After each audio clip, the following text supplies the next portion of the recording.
The Super Bowl will take place over the weekend, and one person who's dropped a considerable amount of money in ads is Mayor Bloomberg, Mike Bloomberg, who's running in the Democratic primary.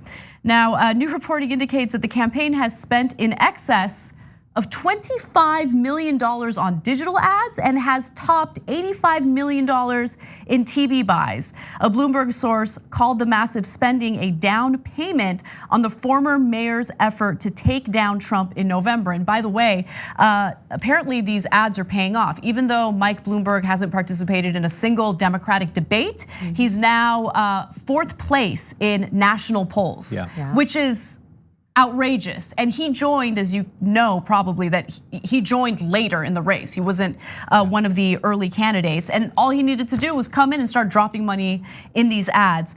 Now, one Bloomberg staffer who spoke to the Drudge Report said the following: Mike's spending represents a down payment and a commitment in all 50 states to defeat Donald Trump, and shows we have the resources and plan necessary to take him on. So I read that quote, even though it comes from a questionable source, because his ads do attack Donald Trump, right? So that's what he's focusing on, and he did say that he'll commit to donating $1 million to any candidate who wins on the Democratic side, the Democratic nomination.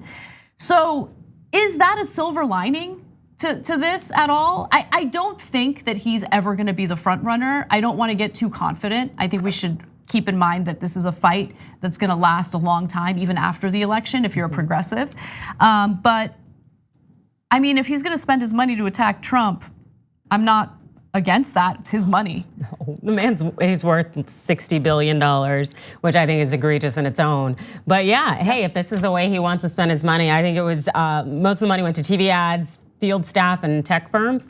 Hey, put the money in the economy, hire more people, do what you need to do. Yeah, if you want to go ahead and get rid of some of those billions, let's do it. And look, there's one other silver lining to his spending, and it's wonderful gems like this. Where's my ice cream? Thank you. Big gay ice cream is the best. He's a disaster in every way, I mean, like, it's hilarious. I like watching that to laugh at it. But I mean, Mike Bloomberg wasn't even, a Democrat not too long ago. He was a Republican, supported George Bush when it came to invading Iraq. Obviously, while he was mayor in New York, he pushed for terrible policies that led to racial profiling, discrimination, harassment of young black men. Disaster. He supported deregulation for decades as well, and he continues to actually in many cases. Right.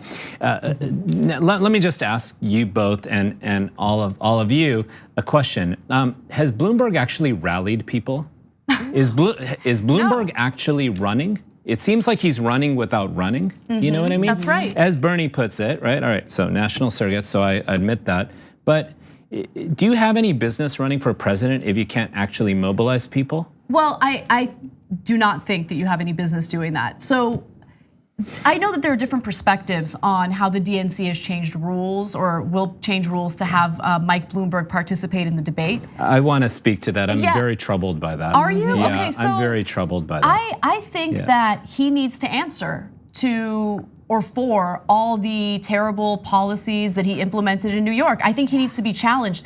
I think that the way things are going in this race right now, where he's able to just like spend all his money on these ads, make himself look good without actually being challenged, is a problem.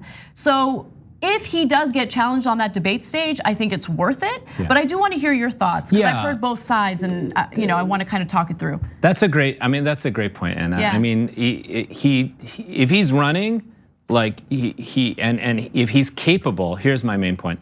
If Bloomberg is capable of actually galvanizing enough people to independently donate for his campaign, then he has a right to actually be running and to actually be on the debate stage, and he should and will be called out for a lot of his, I think, shady policies. Remember, this guy also made his money in tech, not in his media empire. He's not a successful media mogul. He's successful because he made his money in tech. That's just an important thing. So, they changed the rules. What they changed the rules was, he does have 9% national polling because he's pumped money into the media.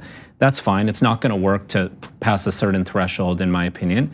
But you're gonna have to, are actual people rather than your own money that you made through tech and Wall Street going to support your campaign? No. And if you can't show that you have enough independent donors, then why should he be on the stage and people who have already dropped out, like Julian Castro and Cory Booker, not be on the stage? Yeah, I think that's the strongest counterpoint to what I was saying. Changing the rules at this point in the game really does do a disservice to the candidates who have dropped out. Now, those candidates never really saw like a huge spike in the polls. No. And so that is another counter argument to what you just said. He is rising in the polls, and that concerns me because if he's allowed to put out all these ads making himself look good without ever having to be challenged on a debate stage, that could really work to his benefit. And who knows? I mean, I think I agree with you for the most part. I don't think that this is enough to get him past a certain threshold, but you never know. Crazy things have happened.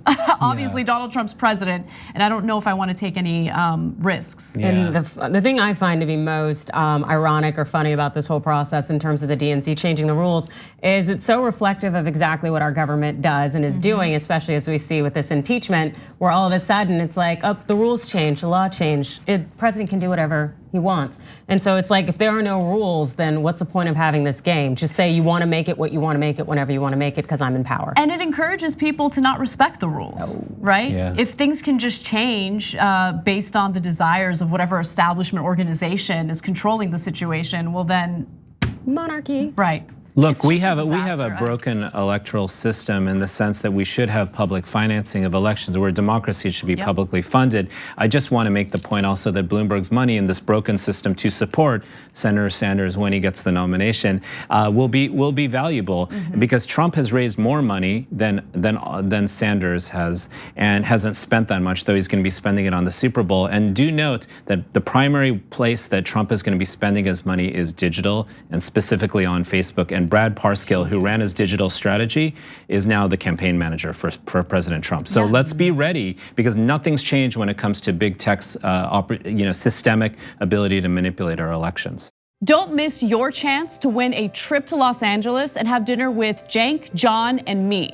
Just head to tyt.com/dinnerinla to register to win. Sign up for a free Aspirations Spend and Save account. Then you just register your eligibility and swipe your Aspiration card daily on purchases to gain entries. Not only are you entering to win a trip to Los Angeles and dinner with TYT hosts, you're also not depositing your hard-earned money into fossil fuel exploration or production. As a friendly reminder, even if you already have an Aspiration account, you must still register for eligibility into the sweepstakes.